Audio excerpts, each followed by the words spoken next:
Good morning, everybody. Welcome to Supernatural Saturday. I am your host, Praying Medic.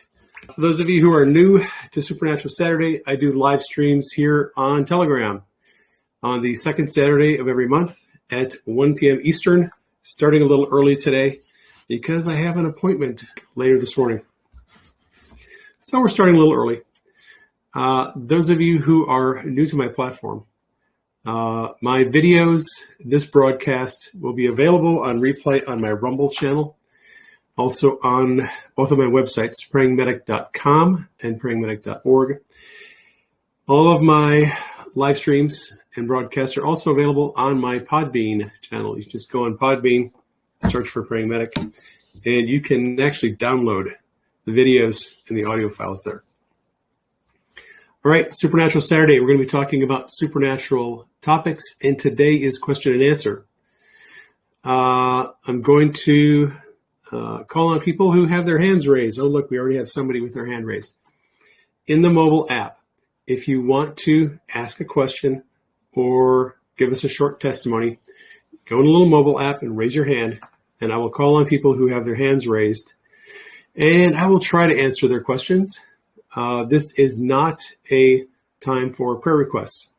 If you have a prayer request, you can put it in the Telegram channel, and we'll have a bunch of people pray for you. Or you can send it to me by email. On both of my websites, prayingmedic.com and prayingmedic.org, there's a contact tab. If you click on that contact tab, you can send me a prayer request, and I'll pray for you. But I'd rather not do that on the air. It takes a lot of time, and people want to have answers to questions. So let's reserve this time for question and answer and testimonies. If you have a short testimony, you are welcome to share it. And without further ado, Sharon May has her hand up. Sharon, are you able to unmute yourself? I think I did. There you did. Yay. Good, you got it.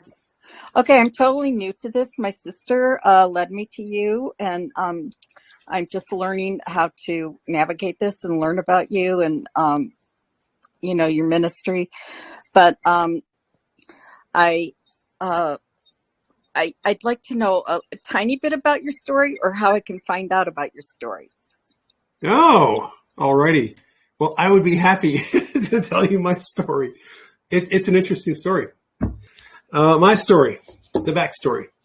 I worked as a paramedic, a career paramedic, for 35 years. I worked in various parts of the country. Most recently here in Phoenix, Arizona.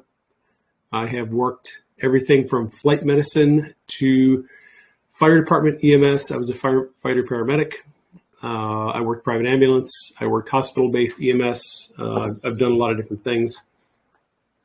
And I was a former atheist. Am a former atheist. Most of my adult life, I did not believe in God. And to make matters worse, it wasn't just that I was an atheist. I was also pretty hostile toward Christianity. I mocked and made fun of those born-again people. But then in the year 2000, I had a rather dramatic encounter with the Lord at the fire station, actually. I was reading the book Left Behind, which was recommended to me by my paramedic partner and my lieutenant. And reading that book scared the hell out of me. And that night at the fire station, I went from being a hardened atheist to becoming an on-fire believer. The very next day, I was out telling everybody about Jesus. Road to Damascus conversion. So that was in 2000. And in 2008, I went to a non-denominational church for about 7 years, learned the Bible, focused a lot on studying scriptures. At that time, though, the church that I was going to did not believe in healing or miracles. I actually got kicked out of that church. Long story, not going to go into that. But I was kicked out of that church after my divorce. And I started attending an Assemblies of God church. And that church believed in healing and prophecy and tongues and People were singing in tongues during the worship service at that church. I saw people prophesy over other people every day I was there. It was quite an experience for me. It kind of bent my grid of understanding. It was Denise's idea. Denise wanted us to go to a little more charismatic church. She got her way. It was a very good experience for me. That kind of started me out in 2008. I had an encounter with the Lord where he met me in a dream, and he told me he wanted me to pray for my patients. And he said if I would pray for them, he would heal them. And I began praying for my patients in hospitals, and I prayed for people in nursing homes and emergency departments, grocery stores, hardware stores. I was praying for people everywhere. And after seeing about 500 people not healed, I finally started to understand the importance of power and authority for healing and miracles and the role of faith. And once I began to understand that, then I started seeing people healed. And I have been teaching on healing, miracles, hearing God's voice. I think we've published 17 books in the last 10 years. And I got a bunch more books in the hopper. So that is my backstory. And I've been doing these live streams on Telegram here ever since I joined Telegram about, I don't know, a year and a half, 2 years ago. So there you go. That's my backstory. Enjoy the journey. If you are able to unmute yourself, you have your hand up. Enjoy the journey. What's on your mind? Hello? Yep, I can hear you. Hi. So I keep hearing that we're going to be seeing aliens. What do you think they are? Oh my gosh. My pastor thinks that they're going to be demonic manifestations. Okay. Well, that's a good question, and I will answer it. All right. I know that it is very common among Christians, among Christian leaders, to teach that aliens are demons. There is no such thing as aliens. There's no life anywhere else in the universe. If anyone tells you that you're seeing or talking to aliens, you're talking to a demon. Well, that is a very common teaching, and it's understandable because as far as most people know, life forms outside of Earth, not including angels in the heavens, but other life forms are not discussed in the Bible. and a lot of teachers take the view that if it's not discussed in the Bible, it doesn't exist. Of course, toilet paper isn't discussed in the Bible, and neither are computers, but they exist and they're real. So I don't take the view that if it's not mentioned in the Bible, it doesn't exist. I suspect that there actually are aliens, real living beings from other planets, other solar systems, galaxies, and I think they're out there. I suspect we have made contact with them, or they've made contact with us. I have had discussions with people who have some knowledge of space programs, and their stories are pretty compelling. So I think that aliens are real. Having said that, the question is, what about the future? Right? People are saying we're going to see an alien invasion. Well, how do they know that? Why do people believe that we're going to have an alien invasion? What's the source? What is the information? Who's it coming from? It's interesting because I was thinking about this morning, actually. And you have to keep in mind that two seemingly opposing ideas can be true at the same time. All right. It's not necessarily one or the other. So let's look at one of the scenarios. We've been getting a lot of information from the mainstream media and information from the government talking about UFOs, unidentified aerial phenomenon, whatever you want to call them, and alien life forms. That's been in the news a lot more in the last year. The question I have is why? Why now? Why is the government suddenly doing these disclosures about aliens and unidentified aerial phenomena? Are they planning some kind of a psychological operation on the citizenry? Maybe they are.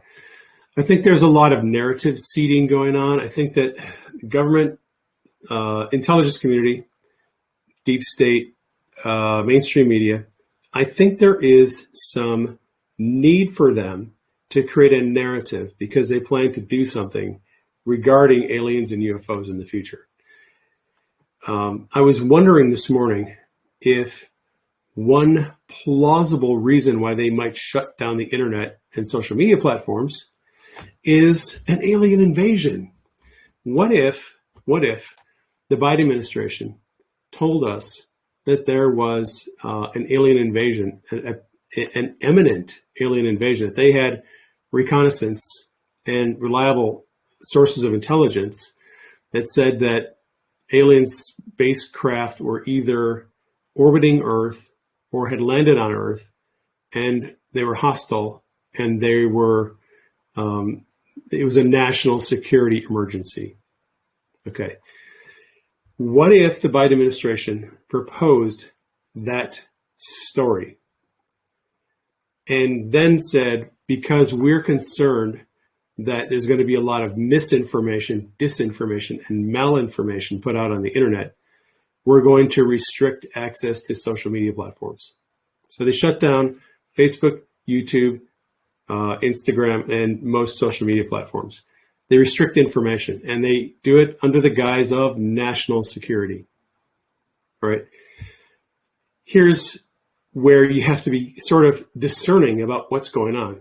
Okay, you can listen to your pastor tell you that he has a theory about what's going to happen, but you have to discern for yourself truth from fiction.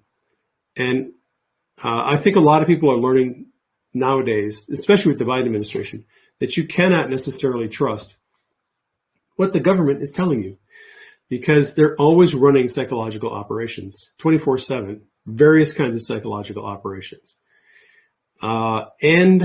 And yesterday, the Fifth Circuit Court of Appeals upheld the ruling in Missouri versus Biden, basically where a judge said the United States government illegally censored citizens on social media.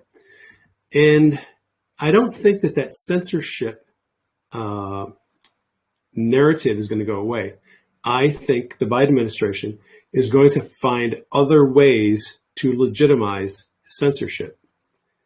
And an alien invasion would be a perfect reason for them to say, hey, we have a national security threat. We need to curtail people talking on social media about the alien invasion. It's going to cause panic. It's going to cause civil disobedience. It's going to cause civil disturbances and rioting and all that. So they could use that as a plausible way to restrict and censor us on social media. Now, having said all that, if you think about COVID, and if you think about things like solar flares and geomagnetic storms, right? CISA, the Cybersecurity Infrastructure and Safety Administration, CISA has been warning us that we are going to suffer a cyber attack, a widespread, massive cyber attack by China. The director of CISA has been telling us that now for 6 months. They believe they have intelligence that suggests that China is going to attack our critical infrastructure with a cyber attack. That would be another way in which we would probably lose power. Power grids would go down, probably lose internet, probably lose cell phone service, right? They're already telling us what they're planning to do. Do I believe that China has the ability to pull off a widespread cyber attack? Of course I do. Do I believe that our government would pull off a widespread cyber attack and shut down our internet and cell phone service and blame it on China? Of course I do. Either one of those scenarios could happen. Here's the interesting thing about the those type of scenarios. There's also reports out there that we're going to have a solar storm. It's going to come. It's going to wipe out our internet and take everything down, all communications down. All of these phenomena, whether it's a cyber attack from China, a cyber attack from our own government, a solar flare, or an alien invasion, all of the or a pandemic. All of those things are things that we, as individual citizens, have a very difficult time verifying the truth of any of it. They always use an invisible enemy. They use an invisible enemy that we don't have the resources and the ability to verify it even exists. If the government said we had 6 spacecraft land in various parts of the United States last night, how are you going to verify whether or not those spacecraft landed? If the government says we are not going to release any of the video evidence, we're not going to release any of the, we're not going to allow people to visit the sites because of national security, we have no way to verify that there was any aliens that landed. How do you verify whether or not there's a pandemic? You can't.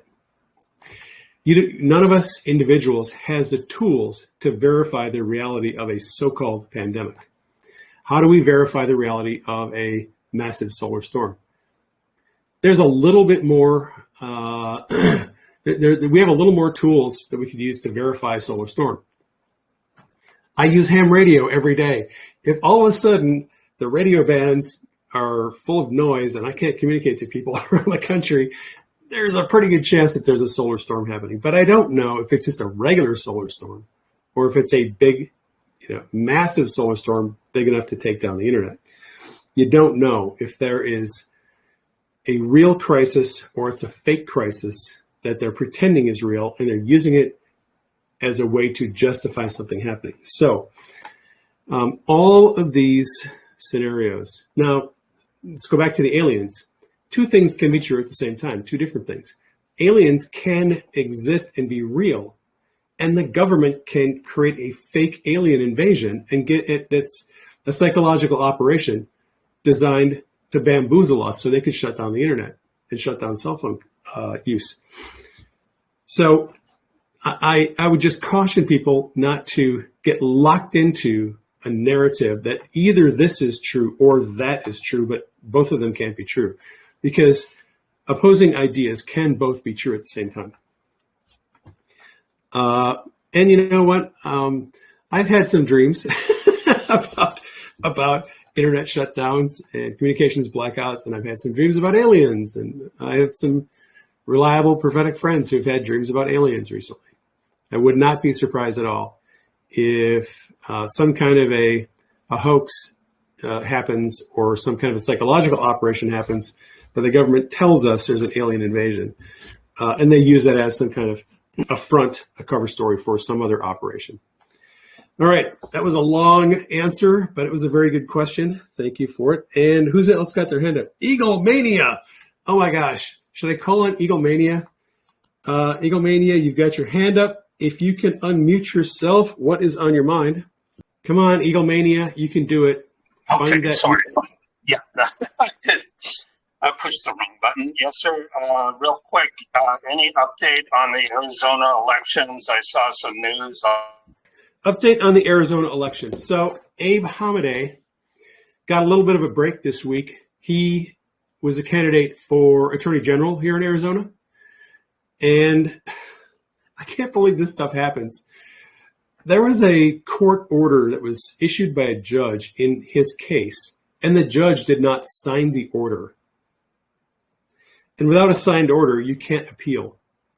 Well, the Arizona Supreme Court, somebody in the Arizona Supreme Court put pressure on the lower court judge to sign the order so that Hamadeh could take his case and appeal it.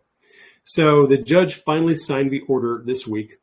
Abe Hamadeh is going to be appealing his case to the Arizona Supreme Court. The deal with Abe Hamadeh is he lost to Chris Mays by a reported loss of around 240 votes. That's the difference between him and Chris Mays. There are about 9,000 votes in Pinal County that have not been counted. They're provisional ballots, and Hamadeh wants those ballots counted.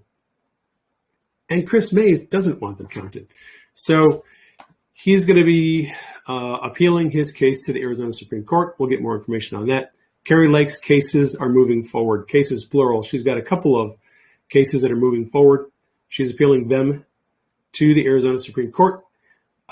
We don't have any news on it other than I will tell you one thing is encouraging. She has been granted a 2-day hearing, which I think is scheduled for September 12th and 15th. All right, so next week, she's got a 2-day hearing. This is going to be over ballot envelope signatures. She's been granted an evidentiary hearing on ballot envelope signature matching. And we just got a ruling saying that the Maricopa County election manual and the state election manual, both of them have unlawful instructions in them, instructions about signature matching that is in conflict with the state constitution. The state constitution says that signature matching has to match the voter's registration card. And what they've been doing for the last 2 elections is they're matching all kinds of other signatures that they have on hand, not the registration card. So that issue is going to be probably getting resolved here pretty soon. And you know, we'll know a lot more after the evidentiary hearing this week. So stay tuned. Things are moving forward. It's not over. And there's 3 cases still going on in Georgia over the 2020 election. Those are moving forward. So, you know, keep those people in prayer. All right, Paradise Dweller. Paradise Dweller, if you can unmute yourself, what is on your mind? Come on, you can do it. Hi, Dave. There you go. Sorry. I missed you a couple weeks ago at the airport hotel. So Well, that's all right.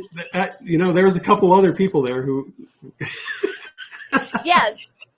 Are you going to do another one?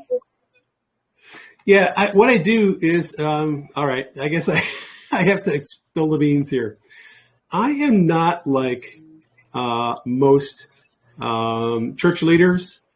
I don't do regular speaking engagements. I have friends who write books and do podcasting, and they are going around the country and around the world. They're on the road speaking, doing public speaking events throughout the year. And they enjoy doing that. That's not my mojo. I'd like to stay at home. I really don't. God has not called me to do a lot of public speaking. So I do one event a year with the Phoenix Full Gospel Businessmen's Association. And we'll probably do another one next year. I don't have any other public speaking events scheduled for the rest of this year. I really prefer to stay at home and work on books. So I apologize. Do you see the church being exposed here soon with the 501(c)(3). Gosh, the 501c3 is a really thorny issue. I know that Mark Taylor he's been hammering that issue, and a lot of other people have been hammering that issue for a long time. I think there's probably been a little bit too much made of that whole thing.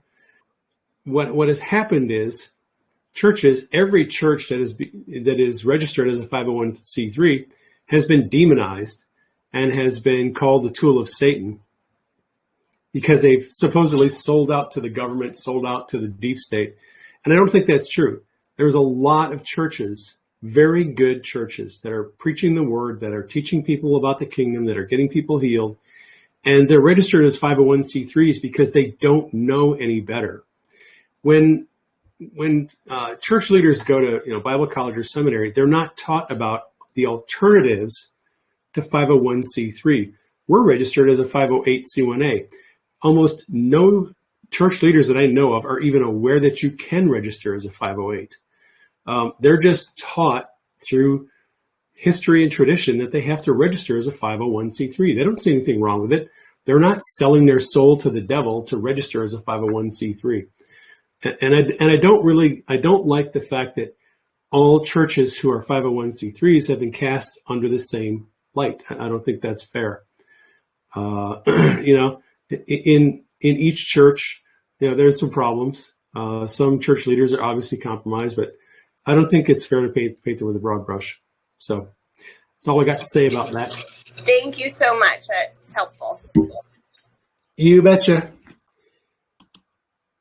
All right. Kathleen Graham. Kathleen, you have your hand up. If you can unmute yourself, what's on your mind? Hi, Dave. Hey, Kathleen. Hi.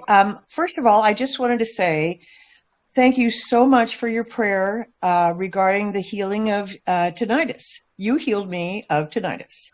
And I didn't heal you. Jesus healed you. Of course. Of course.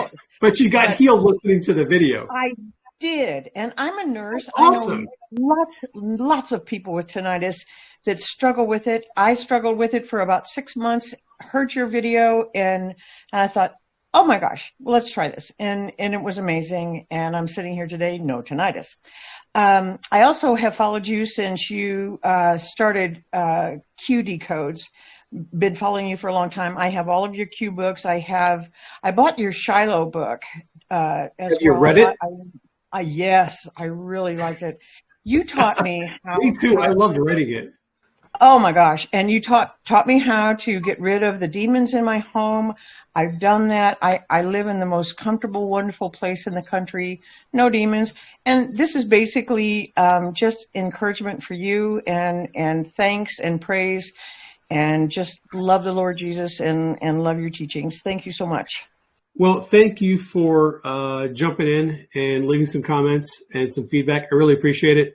By the way, there is a follow-up coming to the Gates of Shiloh. I'm working on a prequel to the Gates of Shiloh where Charity is going to be the main character. That should be really good. And more Q books coming out and a lot of other books too. So thank you, Kathleen, for the feedback. I appreciate it. And I'm glad to hear that your tinnitus got healed. Oh, it's amazing. It's amazing. Yeah, it is amazing.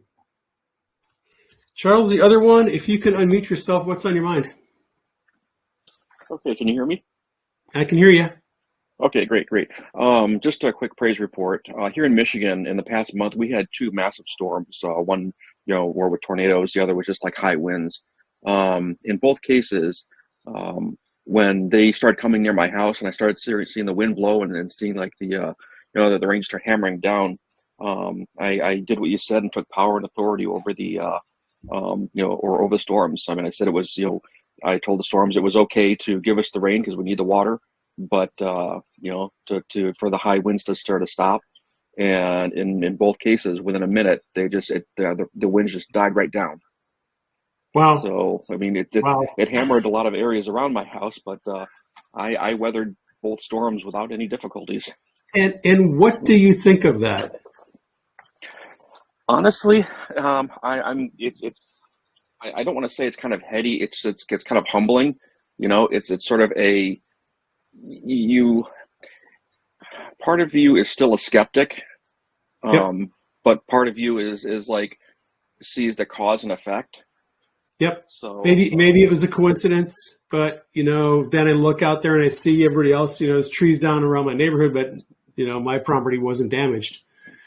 Because I've had the same experience, and I'm kind of a skeptic about the supernatural. I mean, I was an atheist for a long time. I was very skeptical, but seeing is believing sometimes. Well, I don't know if I would call it a confirmation or not, but a couple of days, like about a week later, my mother, her had a headache, and I prayed for her, and she told me that the moment I prayed for her, the headache just dissipated, and the tension in her jaw went away and stuff. So I know this works. Yeah, well, you have a lot of coincidences. Maybe they're not coincidences. All right, that's awesome. I'll let you get on to the next person. All right, thanks, Charles. John with Jesus, if you can unmute yourself, what's on your mind? There we go. I was hitting the wrong microphone button. I know, it's confusing. Sorry about that. But anyway, I'm kind of interested in this idea about Jesus and the peace that he brings. And, you know, you look out into the world and there's all these other ways that people try to have peace, you know, and including things like Eastern religious practices, you know, yoga, meditation, all kind of counterfeits and so forth. And, you know, it seems like, you know, one of the things that I'm learning from you about emotional healing is a tremendous step in the right direction to get the real peace from the real source.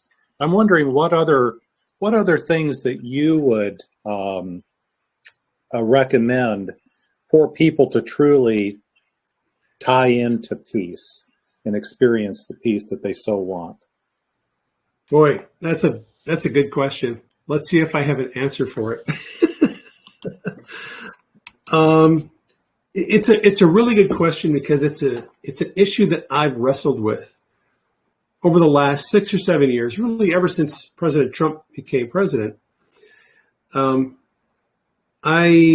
have never really been all that interested in news and current events, but in 2015, 2016, the Lord started giving me dreams about politics and current events and President Trump.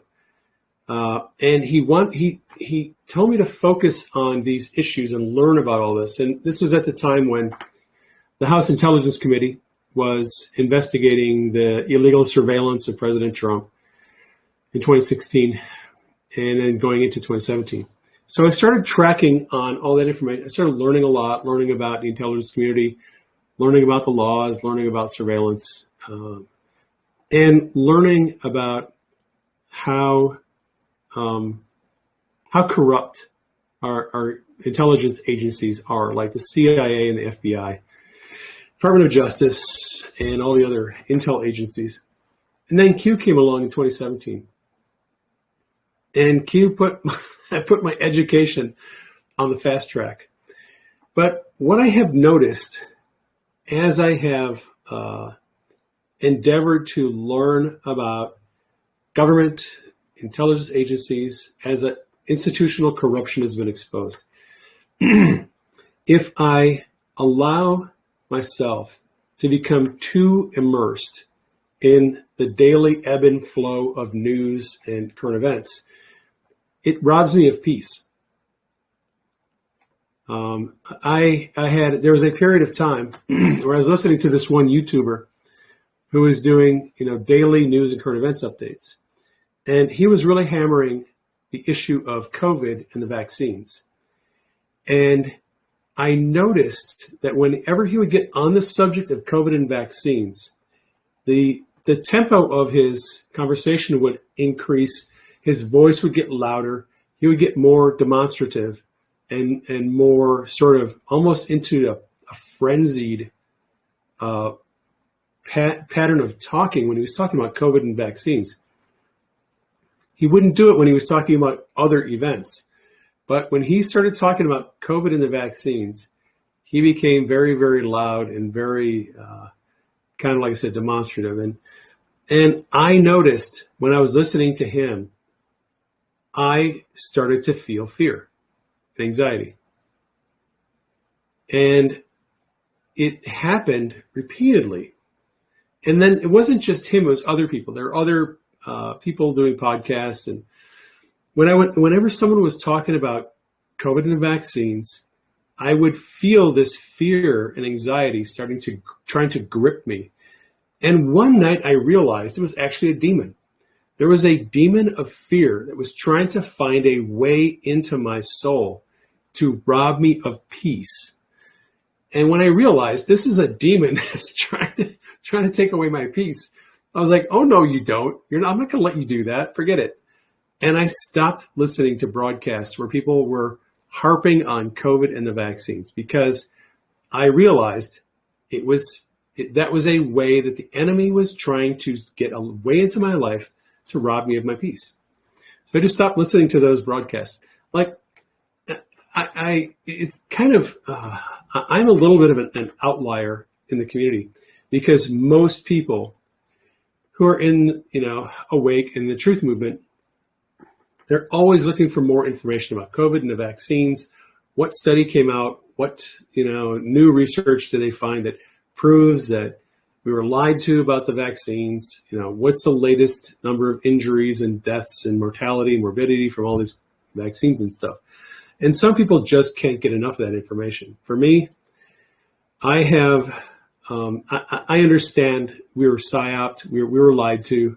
It was all a bunch of nonsense, and a lot of people have needlessly died because of it. But I understand it. I've moved on to other things. God has me focusing on ham radio right now.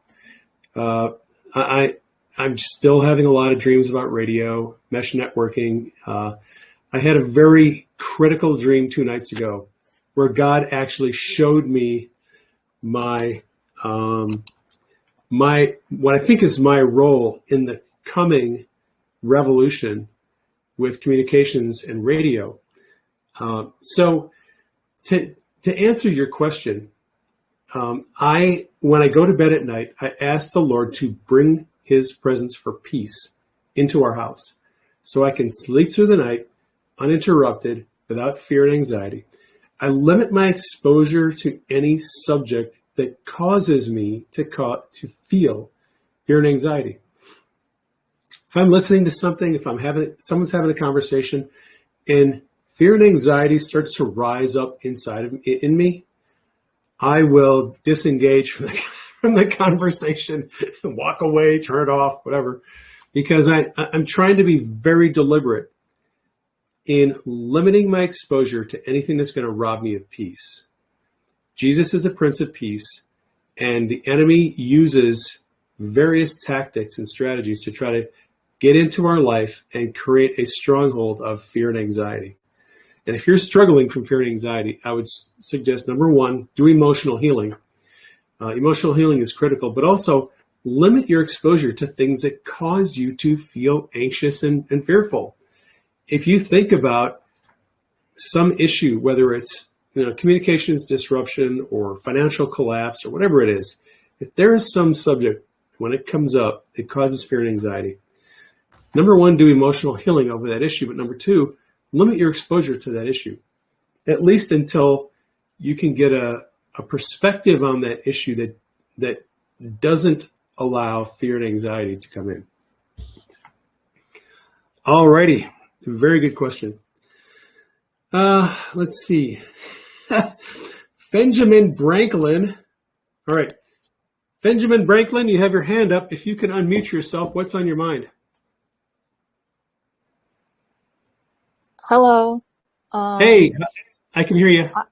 I have hopefully 2 quick questions, if that's okay. Okay. When I get prayed for, and people say like, oh, like, well, I'm like very good. Oh, I have a good track record of healing. Like 90% or so of people that I pray for get healed. My mind kind of goes to, what about the 10%? And am I going to be that 10%? Okay. Is that like a hindrance for me to receive healing? So that's question Yes. number 1. Question Yes. number 2. Yes, it is. Oh, no. All right. Okay. Question number 2 is when like Jesus heals, and all the healings in all the healings in the Bible are like it seems to be immediate healings. I just kind of wonder, like, why is it then that when so often when we see people get healed too, that it seems to be like progressive, like it takes a while. All right, I can answer both of those questions. Yeah, thank you. Yep. So, oh gosh, this is a touchy subject. I'm going to try to be as diplomatic as I can. I have found that in the time I've been praying with people for healing, yes, healing is a process. Healing is a process, and that is it's a deep subject. I'll do some unpacking of that in just a minute.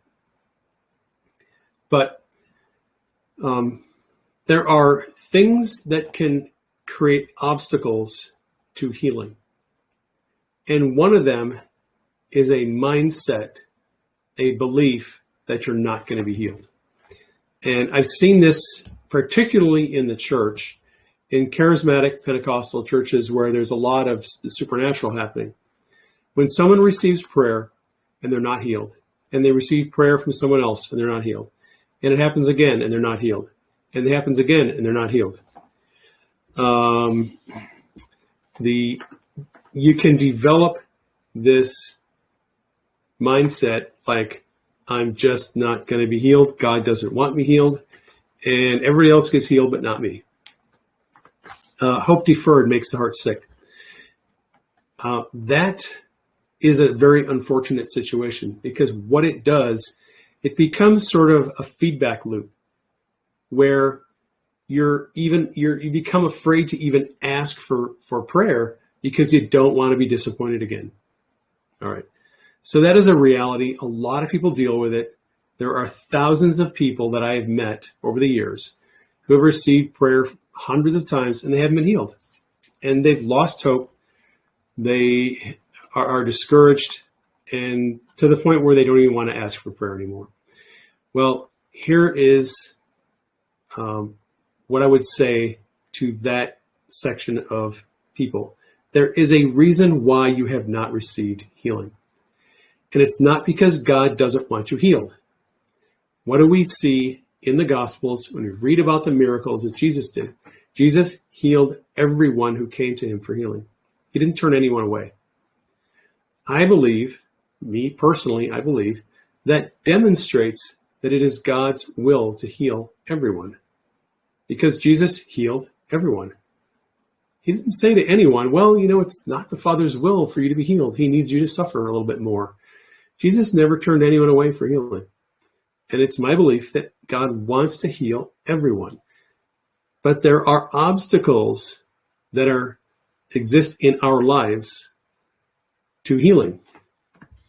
Sometimes it's emotional trauma. A lot of people have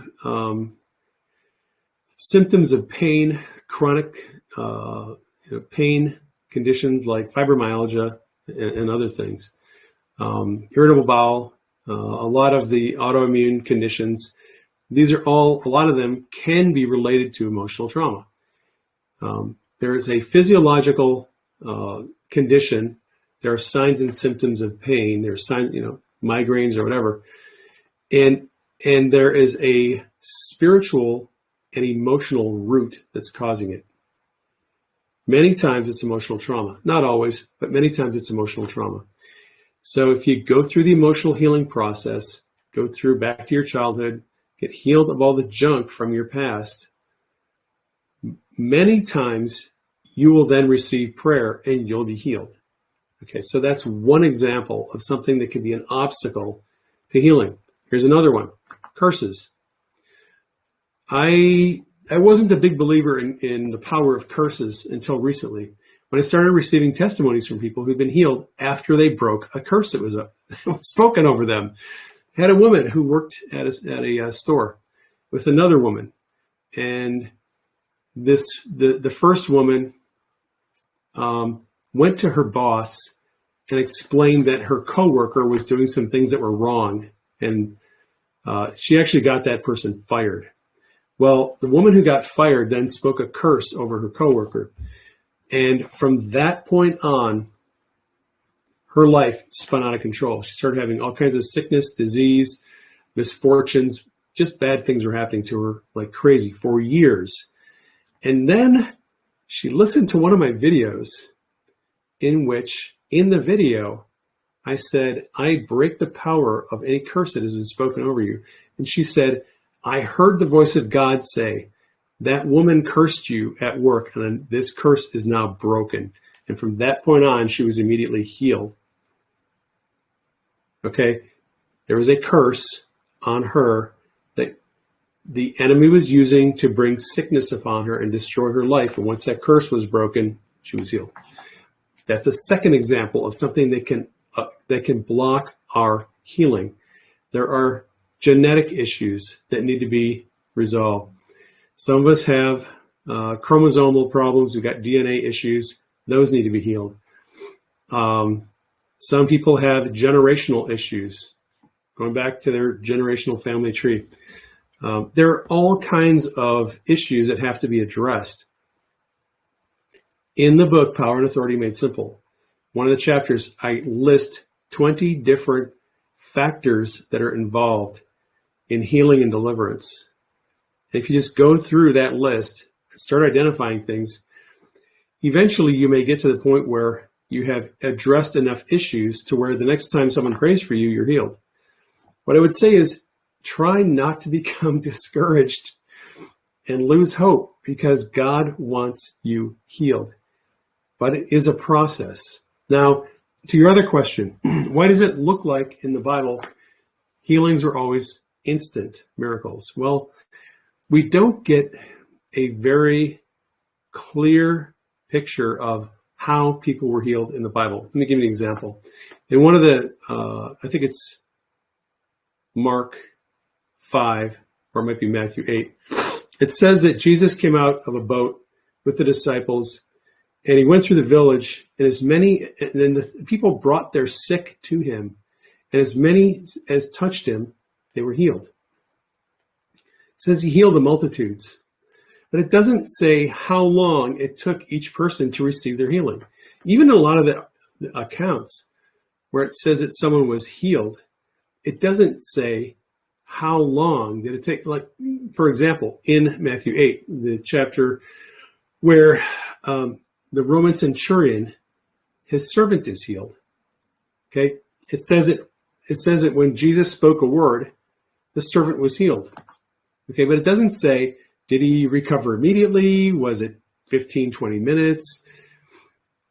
We don't actually get the time frame on how long it took these people to be healed. What I have seen in my own experience is I see a lot of people who are healed instantly. Sometimes I just pray for someone who's got, a torn rotator cuff or migraine headache or something like that, scoliosis. Pray for them one time and boom, pain is gone. They're healed, normal range of motion, everything's fine. Other times, I have to pray 4, 5, 6 times before the healing manifests completely. Sometimes it takes a couple of weeks. I don't know why. I really don't know why it is that sometimes healing is instant and sometimes it takes longer. But I do know that people get healed. So don't lose hope. Don't be discouraged. Don't give up. All right. Who is next? Sarah Clausen. I see you have your hand up, Sarah. If you can unmute yourself, what's on your mind? Hello. Hey, Sarah. You answered a lot of the questions already that I was going to ask. But one of the things that stumps me at times is a very strong stronghold in the person closest to me. And I can't seem to, the prayers that I use, or I don't know what I'm doing wrong. It has gotten a whole lot better. I know he has fragments and also an altar. Holy Spirit told me that. But it's not, whatever I'm doing is not doing the whole thing. Are you doing emotional healing? I can't do it for this person. Right, they have to do it themselves. Emotional healing requires the other person to be involved in the process. You can't just pray over somebody and say, I want them to be emotionally healed. They have to engage the process. They have to talk to Jesus and ask for their wounds to be healed. Right, so until that happens, I live with it. In other words, right? Unfortunately, yes. Yeah, because the Lord gave us a will. We have to choose. Free will. Yeah. Okay. Thank you, Dave. I do counsel. I've done that for a long time. I used to counsel at a women's shelter, learned a lot there. But most of all, Holy Spirit has taught me. And yeah, and I'm not willing to give up. I'm a warrior, so. All right, keep fighting. Okay, take care and God bless you and Denise. God bless you too. Rebecca, you have your hand up. If you can unmute yourself, what's on your mind? Can you hear me? I can hear you. I just want to share a couple quick testimonies because I haven't heard this type before.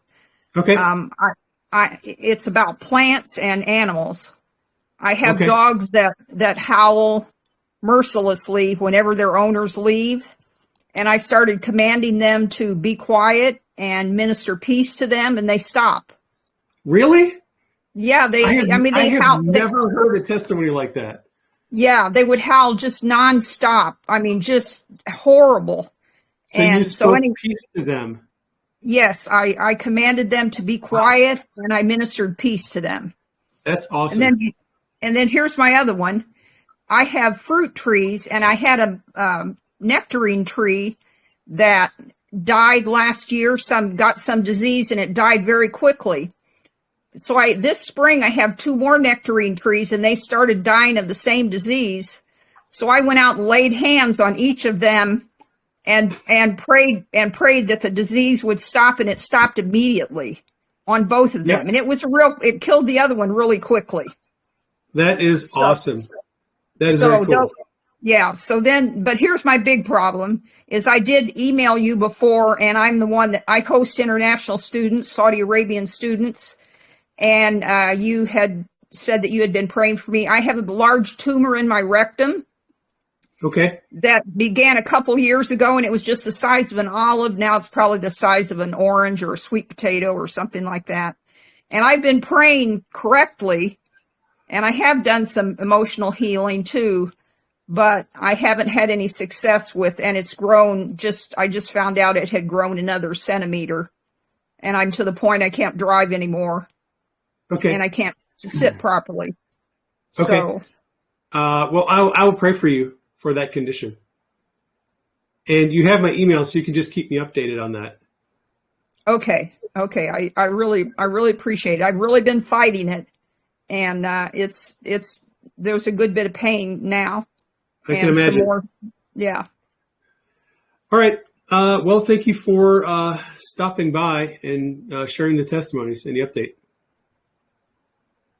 Yes, Very yes. encouraging. And thank you. I've read many of your books. I've been reading your books, and I follow you on social media, but I've read your Healing Made Simple and a couple of the other Made Simple books. So I really have appreciated those. Those have helped me. All right. Glad to hear that. Thanks, Rebecca. Fred Furple, you have your hand up. If you could unmute yourself, what is on your mind? Good morning, Dave. What I've got is not actually a testimony. It's not really a question, just a celebration. I got my technician license a year ago. Okay. I got the general, and I got the extra. You got the extra? Now I'm jealous of you. Well, I'm a recovering electrical engineer, so it's kind of. Oh, so you cheated. You knew the answers. No, I didn't. I kind of. Well, anyway. Anyway. Yeah. I had an Elmer come alongside me and help me with stuff because I didn't know the ham radio stuff. And he loaned me a really nice Kenwood transceiver. Helped me put up a G5VR, is that right? Yep, G5VR antenna. Yeah, and the antenna had a really high SWR, and I didn't dare hit the transmit button on the mic for fear I'd ruin his transceiver. So this has gone on for like a year, and this last week, a friend had given me a little 5-watt QRP transceiver. and I'm in the Bremerton area. Oh, Bremerton. Okay. I know the area well. I knew you would. I caught on the noontime net and hit the button, and I talked to a guy in north of Spokane with 5 watts. Wow. Cool. Was that on 40 meters? That's on 40 meters, yeah. Yeah. 7284. Yep. Yeah, 40 meters is good for local inside, within your county or within the state communications, I found, because most of us, our antennas are way too low to be ideal for 40 meters. But the nice thing about 40 meters is if you have a low antenna, the signal tends to go straight up and come straight back down off the atmosphere. And you're talking to people who live 20 or 30 miles away, which is kind of cool. Yeah. I also, we replaced the antenna and put an in-fed half-wave. Okay. From my house up into a tree, and it is working fine. Yep. I've got an end-fed half-wave 80-meter dipole at my place, and I'm talking to people all over the country. Yeah. How many watts is your transceiver? I've got a Yaesu that does 100 watts. Okay. That's cool. Yeah. I've got a QRP rig, too. I've got a little tiny QRP rig that is nice and portable. I use speaker wire antennas with that, and I make good contacts around the country on that, too. Yeah, this is what I've got is the ZU G106, I think. Yep. Isn't ham radio an interesting hobby? Oh, my goodness. It's fascinating. It is. It's fascinating. I think we're going to be needing it a lot more in the future. Yeah, that was my purpose for finding, well, the fact that they eliminated the code requirement, and I could never learn the code. And we got the little radio, and man, it's just really cool. Cool. Thank you. Well, I'm glad to see that you're making progress, sir. Yes, I'm too. So I will sign off and say 73s. 73s to you, sir. That is going to do it for this episode of Supernatural Saturday. We've been on the air for a little more than an hour, and I do have an appointment I have to go to. So I appreciate you all showing up. The questions were very good. I'm very glad I decided to do a question and answer session this week. Hopefully, those of you who are catching it on the replay will be blessed by the questions and answers. Again, the replay will be available in my Telegram channel either later today or tomorrow, depending on how much time I have to do the editing on it. These live streams do have to be edited. I boost the audio and do some editing to take out the long, empty spaces where no one's talking. They'll be available on the Rumble channel, also on my 2 websites, prayingmedic.com, prayingmedic.org. And if you'd like to support us financially, you can do so through our Give, Send, Go page. Our nonprofit ministry does receive donations through a Give, Send, Go page. Its web address is givesendgo.com/PM. You can find a link to that on our prayingmedic.org website. All right. That's it. I got to get going. Thank you all for joining the live stream. I will catch you next Saturday, second Saturday of the month, at the usual time, 1300 hours, 1 o'clock p.m. Eastern Time, here on Telegram. Until then, love you all. Take care. I'll catch you on the next broadcast.